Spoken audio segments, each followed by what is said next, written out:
Baik, pertama-tama Assalamualaikum warahmatullahi wabarakatuh. Selamat siang dan salam sejahtera untuk kita semua.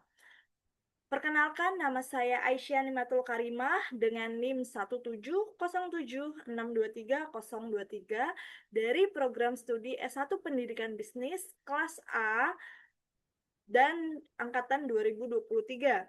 Pada video ini saya akan menyampaikan laporan hasil praktek kerja lapangan atau magang yang telah saya lakukan di Divisi Pengembangan Usaha PPK GBK selama kurang lebih 5 bulan, yakni dari tanggal 6 Januari hingga 29 Mei tahun 2026. Selanjutnya, di sini pada bagian pertama saya akan menjelaskan terkait latar belakang, alasan pemilihan bidang pekerjaan dan tempat PKL di PPK GBK, di mana pelaksanaan PKL atau magang merupakan salah satu bentuk implementasi dari kegiatan pembelajaran yang bertujuan untuk memberikan pengalaman kerja secara nyata bagi setiap mahasiswa. Nah, di era saat ini, itu dunia kerja tidak hanya menuntut lulusan yang memiliki kompetensi di bidang akademik atau teoritis saja, tetapi juga memiliki kompetensi di bidang keterampilan dan kemampuan dalam beradaptasi di lingkungan kerja yang profesional. Nah, oleh sebab itu, program magang ini menjadi sarana yang penting bagi setiap mahasiswa untuk mengintegrasikan ilmu yang telah mereka peroleh selama masa perkuliahan dengan praktik kerja lapangan secara langsung. Nah, melalui kegiatan ini juga mahasiswa itu bisa diharapkan dapat memahami bagaimana implementasi dari teori bisnis, manajemen, dan juga administrasi dalam kegiatan operasional organisasi. Nah, pada pusat pengelolaan komplek GBK sendiri, itu dipilih sebagai tempat magang karena merupakan pengelolaan kawasan strategis nasional yang tidak hanya menjalankan fungsi secara pelayanan publik saja, tetapi juga memiliki berbagai aktivitas bisnis, pengelolaan aset negara, serta kerjasama dengan berbagai mitra. Nah, selain itu juga penempatan pada divisi pengembangan usaha memberikan kesempatan besar bagi saya untuk memahami terkait proses administrasi bisnis, pengembangan usaha, dan juga pengelolaan kerjasama yang memiliki keterkaitan dengan program studi yang saya tempuh, yakni pendidikan bisnis. Nah, selanjutnya terkait tujuan dari program pelaksanaan magang itu sendiri. Jadi, pelaksanaan PKL atau magang ini memiliki beberapa tujuan yang ingin saya capai. Pertama, untuk memenuhi salah satu persyaratan akademik dalam menyelesaikan program studi pendidikan bisnis di Universitas Negeri Jakarta. Kemudian, selain itu, kegiatan magang ini juga bertujuan untuk memberikan pengalaman kerja secara nyata kepada mahasiswa, khususnya dalam bidang pengembangan usaha dan juga administrasi bisnis yang menjadi fokus kegiatan utama di divisi pengembangan usaha ini sendiri. Nah, selanjutnya adalah melalui kegiatan ini, praktikan juga dapat mengaplikasikan berbagai teori yang telah mereka pelajari di bangku perkuliahan seperti manajemen, komunikasi bisnis, dan pengelolaan organisasi ke dalam praktik kerja lapangan secara langsung. Nah, di samping itu juga, magang ini itu bertujuan untuk mengembangkan kompetensi profesional seperti kemampuan komunikasi, kerjasama tim, adaptasi terhadap lingkungan pekerjaan, serta kemampuan menyelesaikan permasalahan yang ada selama proses pelaksanaan pekerjaan itu berlangsung. Nah, pada kesempatan kali ini juga, praktikan memperoleh pemahaman mengenai budaya kerja dan sistem organisasi pada instansi pemerintah yang berstatus Badan Layanan Umum atau BLU yang memiliki karakteristik pengelolaan yang mengkombinasikan terkait fungsi pelayanan publik dengan pengembangan usaha itu sendiri. Nah, pada akhirnya seluruh pengalaman dan juga pembelajaran yang diperoleh selama kegiatan magang ini diharapkan menjadi bekal bagi saya sendiri dalam mempersiapkan diri untuk memasuki dunia kerja setelah menyelesaikan pendidikan di perguruan tinggi. Nah, selanjutnya adalah manfaat. Selain memiliki tujuan tersebut, pelaksanaan PKL atau magang juga memberikan manfaat bagi berbagai pihak. Yang pertama di sini adalah bagi praktikan atau saya sendiri, di mana kegiatan magang ini itu memberikan kesempatan untuk memperoleh pengalaman secara langsung di lingkungan kerja yang profesional. Selain itu, kegiatan magang ini juga membantu praktikan dalam mengembangkan kompetensi profesional baik dalam bidang administrasi, bisnis, komunikasi organisasi, pengolahan data, maupun pengembangan usaha. Nah, melalui berbagai tugas yang telah diberikan, praktikan juga memperoleh pemahaman yang lebih mendalam terkait proses bisnis yang berlangsung di suatu organisasi PPKGBK itu sendiri.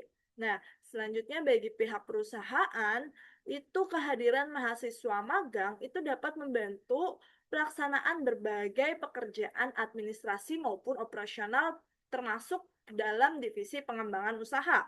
Nah, dukungan tersebut harapannya bisa diberikan melalui pengelolaan dokumen, pengolahan data, penyusunan administrasi rapat, serta bisa juga sebagai kegiatan pendukung lainnya yang membantu kelancaran dari aktivitas divisi itu sendiri. Dan terakhir bagi pihak universitas, di mana program magang ini menjadi sarana yang kuat untuk membangun kerjasama dengan perusahaan. Nah, khususnya instansi pemerintah dan juga organisasi yang bergerak di bidang pengelolaan bisnis dan juga aset. Selain itu, pengalaman yang diperoleh oleh mahasiswa selama kegiatan magang tersebut bisa menjadi bahan evaluasi untuk memastikan bahwa kurikulum yang diterapkan oleh pihak UNIF itu sudah relevan atau belum dengan kegiatan atau kebutuhan dunia kerja saat itu. Nah, dengan demikian, pelaksanaan PKL atau magang ini akan memberikan manfaat yang saling mendukung atau saling melengkapi, baik bagi praktikan, perusahaan, dan juga bagi pihak universitas dalam meningkatkan kualitas pembelajaran serta kesiapan sumber daya manusia di lingkungan pekerjaan. Nah, selanjutnya kita akan membahas terkait profil perusahaan di mana setelah menjelaskan manfaat yang diperoleh dari kegiatan magang tadi, di sini eh, saya akan membahas terkait profil dari perusahaan secara ringkas, di mana PPKGBK merupakan Satuan Kerja Badan Layanan Umum atau BLU yang berada di bawah Kementerian Sekretariat Negara Republik Indonesia. Nah, sebagai BLU ini, PPKGBK memiliki karakteristik yang unik karena tidak hanya menjalankan fungsi pelayanan pelayanan publik saja, tetapi juga diberikan fleksibilitas untuk mengoptimalkan pemanfaatan aset negara yang ada melalui berbagai kegiatan namun tetap harus berpedoman dengan peraturan dari pemerintah setempat. Nah, kemudian PPKGBK ini juga berlokasi di Jalan Pintu Satu Senayan, Kelurahan Gelora, Kecamatan Tanah Abang, Jakarta Pusat. Instansi ini itu juga bertanggung jawab dalam mengelola kawasan GBK yang kurang lebih memiliki luas lahan sebesar sekitar 279,1 hektar dan merupakan salah satu aset strategis nasional yang memiliki nilai historis, sosial, ekonomi, dan juga budaya. Selanjutnya, dalam menjalankan tugasnya, PPKGBK ini berperan sebagai National Asset Manager yang mengelola kawasan GBK secara profesional, akuntabel, dan juga berkelanjutan. kawasan GBK saat ini itu tidak hanya berfungsi sebagai pusat olahraga saja, tetapi juga mengintegrasikan berbagai aktivitas bisnis, hiburan, ruang publik, serta konservasi lingkungan dalam satu kawasan yang terpadu. Nah, selain itu juga, PPK GBK ini juga terus melakukan pengembangan kawasan dengan mengedepankan prinsip-prinsip berkelanjutan dan tata kelola yang baik. Sebagai identitas organisasi tersebutlah, maka PPK GBK ini memiliki dua logo, yakni logo bertuliskan GBK yang ada di pojok kanan, ini pojok kanan atas, dan logo Arjuna yang seperti digambar itu yang biasanya digunakan untuk keperluan pembuatan surat secara resmi ke eksternal seperti itu. Nah, kemudian kita akan membahas terkait sejarah singkat dari PPK GBK ini sendiri.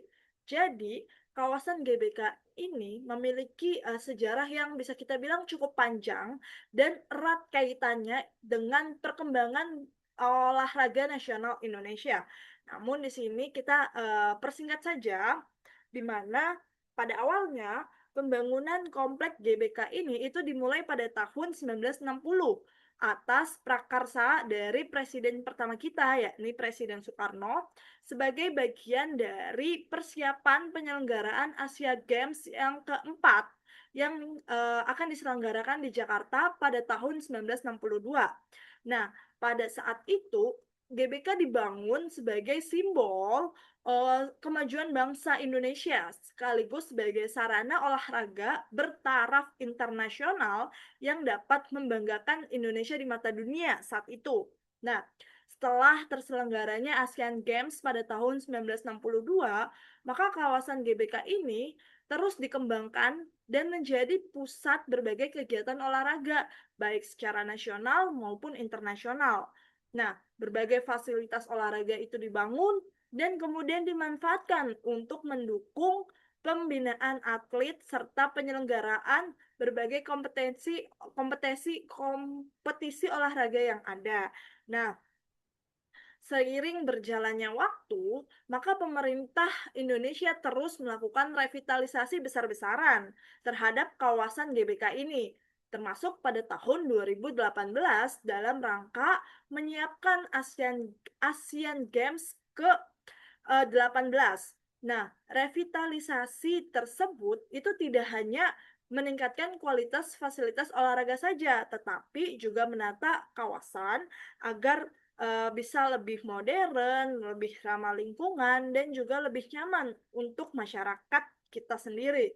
Nah, saat ini juga kawasan GBK itu telah berkembang menjadi kawasan yang terpadu, yakni tidak hanya berfungsi sebagai pusat olahraga saja, tetapi juga sebagai pusat dari kegiatan bisnis, hiburan, ruang publik, dan juga kawasan konservasi lingkungan.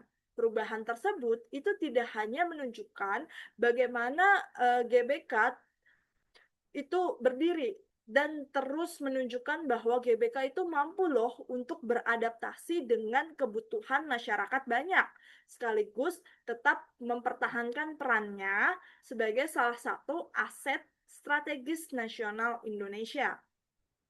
Nah, seiring dengan perkembangan fungsi dari kawasan GBK itu sendiri yang semakin beragam, maka PPK GBK itu menjalankan berbagai kegiatan usaha untuk mengoptimalkan aset-aset yang ada yang dimiliki oleh negara. Oleh karena itu, pada slide selanjutnya kita akan membahas terkait visi dan misi dari PPK GBK itu sendiri. Nah, yang pertama, di sini visi dari PPK GBK adalah menjadi kawasan olahraga terintegrasi, modern, ramah lingkungan, dan juga unggul di dunia. Sedangkan untuk misi PPK GBK itu sendiri, yang pertama adalah memberikan pelayanan yang prima dengan terus mengoptimalkan seluruh sumber daya yang dimiliki oleh PPK GBK untuk menunjang kegiatan olahraga dan non-olahraga. Yang kedua adalah mengembangkan dan memanfaatkan seluruh potensi kawasan GBK itu sendiri. untuk menciptakan dan untuk meningkatkan pendapatan dalam rangka menciptakan kemandirian dan pengelolaan perekonomian masyarakat. Kemudian yang ketiga adalah untuk memelihara dan mengembangkan fasilitas sarana dan prasarana kawasan GBK yang lebih ramah lingkungan dan berstandar internasional dengan tetap mempertimbangkan pembangunan cagar budaya. Dan yang terakhir, yang keempat, adalah meningkatkan tata kelola yang sesuai dengan kaidah-kaidah corporate governance untuk mendukung kemajuan olahraga nasional, sosial budaya, dan teknologi dengan tetap mengedepankan peningkatan kualitas sumber daya manusianya. Nah, selanjutnya di sini kita akan membahas terkait bentuk dan jenis usaha yang dimiliki oleh PPK GBK. Yang pertama di sini adalah sebagai badan layanan umum tadi, maka pihak PPK GBK menjalankan berbagai kegiatan usahanya itu dengan tujuan untuk mengoptimalkan pemanfaatan kawasan Gelora Bung Karno.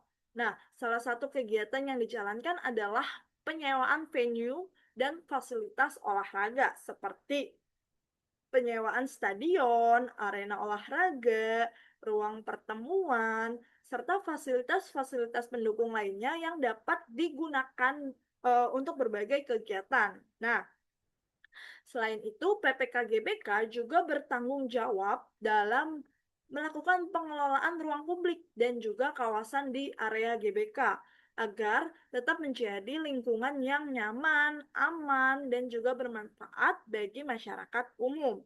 Selanjutnya, dalam rangka meningkatkan nilai manfaat dan juga aset negara, maka PPK GBK itu menjalin berbagai bentuk kerjasama pemanfaatan aset dengan mitra dari sektor pemerintah maupun swasta. Nah, kerjasama tersebut ini dilakukan untuk mendukung pengembangan kawasan serta meningkatkan kualitas pelayanan kepada negara. Selanjutnya, PPK GBK juga secara aktif ikut menyelenggarakan dan mendukung berbagai event berskala nasional maupun internasional, baik di bidang olahraga, hiburan, sosial, maupun kegiatan lainnya. Sejalan dengan perkembangan kawasan yang modern tersebut, maka PPK GBK terus berusaha untuk mengembangkan konsep green environment serta smart integrated area melalui berbagai inovasi yang mendukung keberlanjutan lingkungan tersebut dan juga pemanfaatan dari teknologi-teknologi yang ada dalam pengelolaan kawasan. Nah, melalui berbagai kegiatan tersebut, maka PPK GBK ini tidak hanya menjalankan fungsi pelayanan publik saja, tetapi juga mengoptimalkan aset negara secara lebih produktif dan juga berkelanjutan, sehingga dapat memberikan banyak manfaat baik dari segi ekonomi, sosial, dan juga eh, baik dari segi ekonomi dan sosial masyarakatnya. Seperti itu. Nah, selanjutnya kita akan melihat terkait struktur dari organisasi yang ada di PPK GBK. Jadi, struktur paling atasnya adalah direktur utama, yang mana jajaran di bawahnya adalah ada direktur keuangan, direktur pembangunan dan pengembangan usaha, direktur umum, serta satuan pemeriksaan internal. Dan banyak sekali unit kawasan-kawasan yang ada di PPK GBK itu sendiri. Nah, kebetulan di sini saya berlokasi magang di kantor direktur, di mana penempatan secara spesifiknya adalah di divisi pengembangan usaha yang berdiri di bawah Direktur Pembangunan dan Pengembangan Usaha itu sendiri. Jadi saya selama magang ditempatkan di divisi pengembangan usaha di kantor direktur yang ada di lantai 6 seperti itu. Nah, kemudian kita akan membahas terkait bidang pekerjaan dan mata kuliah yang relevan dengan eh, yang pernah dilakukan oleh praktikan atau oleh saya sendiri. Nah, pada slide ini juga saya akan membahas dan menjelaskan terkait bidang pekerjaan yang saya lakukan tadi selama magang di divisi pengembangan usaha dengan mata kuliah apa sih yang relevan dengan program studi di pendidikan bisnis ini. Nah, bidang pekerjaan pertama di sini adalah administrasi bisnis.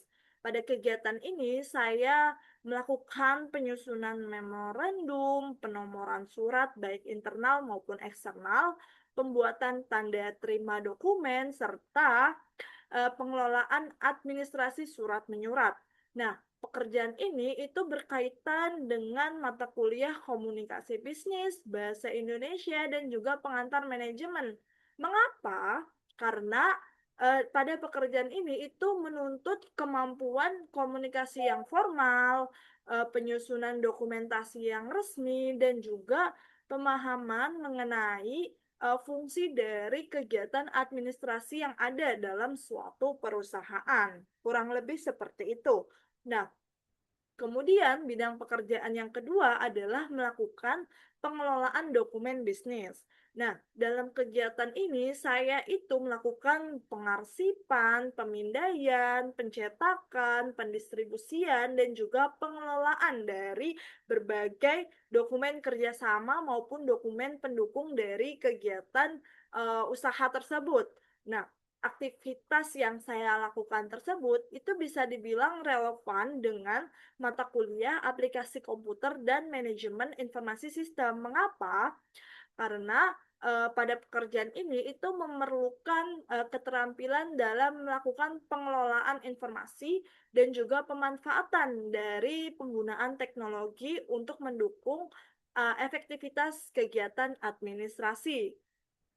Nah, kemudian selanjutnya pada bidang pekerjaan yang ketiga yaitu koordinasi dan juga akomodasi rapat. Nah, pada tahap ini saya itu melakukan koordinasi dengan berbagai divisi dan juga mitra kerja, menyusun daftar hadir, membuat notulensi, serta membantu kebutuhan administrasi rapat. Kegiatan ini itu berkaitan dengan mata kuliah komunikasi bisnis, perilaku organisasi, serta manajemen sumber daya manusia. Hal tersebut karena berhubungan dengan pengelolaan dan juga analisis informasi yang digunakan sebagai dasar dari pengambilan suatu keputusan. Nah, selanjutnya bidang pekerjaan keempat adalah pengolahan data dan informasi bisnis. Nah, pada bagian ini saya melakukan inventarisasi data keuangan mitra, pengecekan biaya sewa, kerjasama, pencatatan data keuangan, serta pengolahan data menggunakan aplikasi Microsoft Excel. Nah, kegiatan ini itu berkaitan dengan mata kuliah pengantar akuntansi, manajemen keuangan, bank dan lembaga keuangan, manajemen resiko, aplikasi komputer, serta manajemen informasi sistem. Hal tersebut karena eh, kegiatan ini itu berhubungan dengan pengelolaan dan analisis informasi keuangan yang digunakan sebagai dasar dari pengambilan keputusan seperti itu. Dan bidang pekerjaan yang terakhir adalah kegiatan pengembangan usaha. Nah, pada kegiatan ini saya mengikuti kegiatan seperti observasi lapangan untuk memperoleh informasi mengenai perkembangan atau pengembangan fasilitas yang ada, pemanfaatan aset, dan peluang kerjasama bisnis yang ada di kawasan GBK itu sendiri. Nah, kegiatan ini itu sangat relevan dengan mata kuliah manajemen strategi, bisnis retail, dan juga bisnis internasional. Karena bisa memberikan pemahaman yang lebih mendalam mengenai pengembangan usaha yang ada, identifikasi peluang bisnis, dan juga strategi-strategi yang perlu diterapkan untuk digunakan suatu organisasi dalam mengoptimalkan aset dan menciptakan nilai tambah yang ada seperti itu. Nah, secara lebih rinci di sini saya akan menjelaskan terkait kegiatan pengembangan usaha karena pada kegiatan ini saya bisa bilang kalau kegiatan ini tuh sangat relevan dengan program studi saya, pendidikan bisnis. Di mana pada tahap pertama, di sini saya diberikan kesempatan untuk mengikuti rapat kerjasama bisnis dengan mitra, yakni PT Aneka Olahraga Bersama. Nah, PT tersebut itu ingin sekali membangun lapangan pedal di STC Senayan milik GBK. Nah, sebelum itu di sini kami mempelajari terkait kajian bisnis si calon mitra ini.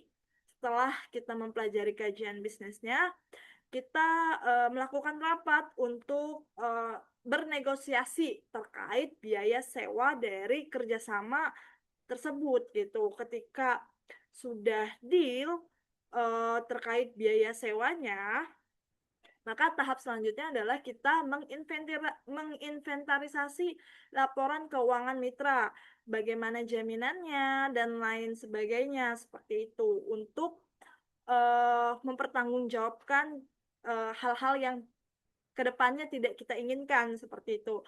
Nah, ketika semua tahap administrasi sudah selesai, maka tahap selanjutnya adalah kita melakukan survei lapangan untuk membangun fasilitas olahraga tersebut. Di sini fasilitasnya adalah lapangan pedal yang dimana sebelumnya adalah lapangan tersebut itu dipergunakan untuk lapangan basket. Jadi kita mengobservasi terkait luasan areanya seperti apa, seluas apa, nanti penggunaan aset mana yang masih digunakan, aset mana yang milik GBK atau aset mana yang milik mitra sebelumnya dan lain sebagainya. Di sini kita membahas aset-aset tersebut secara langsung di lapangan, di lokasi secara langsung dan kemudian di sini juga praktikan berkesempatan untuk memahami terkait proses pengambilan keputusan bisnis yang ada di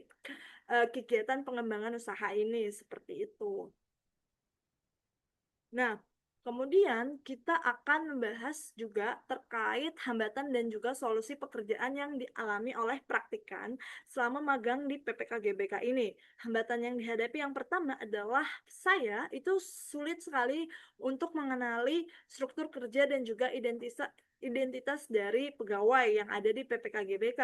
Nah, namun dari hambatan tersebut, maka solusi yang saya lakukan adalah saya berusaha dengan keras untuk meningkatkan adaptasi saya di lingkungan tersebut dan juga meningkatkan komunikasi saya dengan para pegawai. Misalnya ketika ketemu di lift, saya menyapanya, menanyakan di mana lokasi ia bekerja, di divisi apa, dan lain sebagainya sebagai topik dari mempererat komunikasi dengan para pegawai di lingkungan GBK.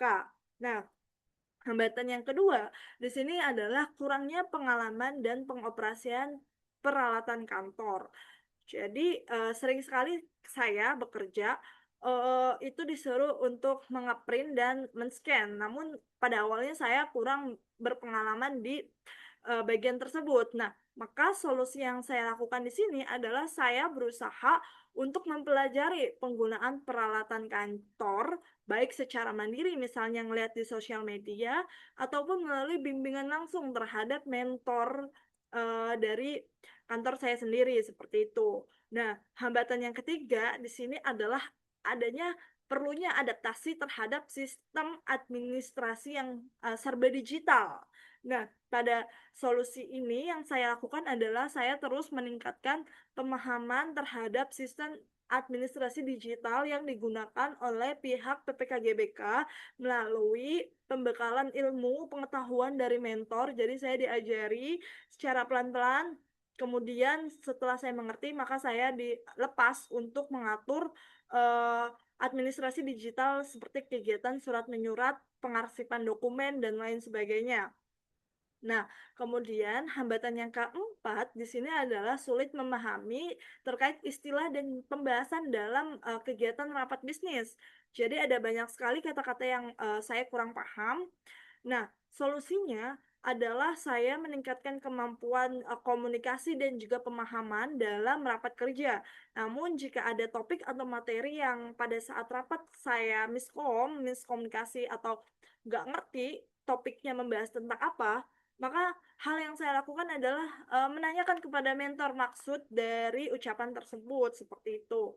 Nah, kemudian hambatan yang terakhir di sini yang saya alami adalah tidak adanya rekan magang di divisi yang sama, yakni di divisi pengembangan usaha.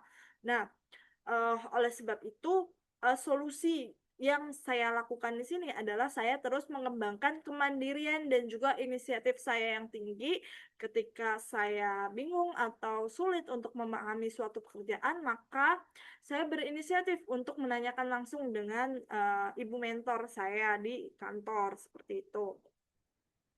Nah, oke, kita masuk ke bagian terakhir ya. Ini pada bagian kesimpulan dan juga saran. Nah, pada bagian kesimpulan di sini PKL atau magang di divisi pengembangan usaha di PPKGBK itu memberikan banyak sekali pengalaman kerja, ilmu ilmu pengetahuan pengalaman kerja dan ilmu pengetahuan yang relevan dengan program studi pendidikan bisnis yang saya tempuh saat ini.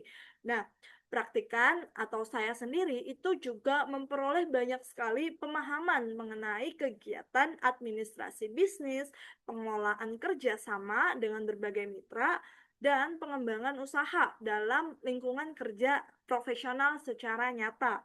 Dan terakhir, kegiatan magang ini juga berhasil untuk meningkatkan kompetensi teknis maupun non-teknis sebagai bekal memasuki dunia kerja nantinya setelah lulus dari perguruan tinggi.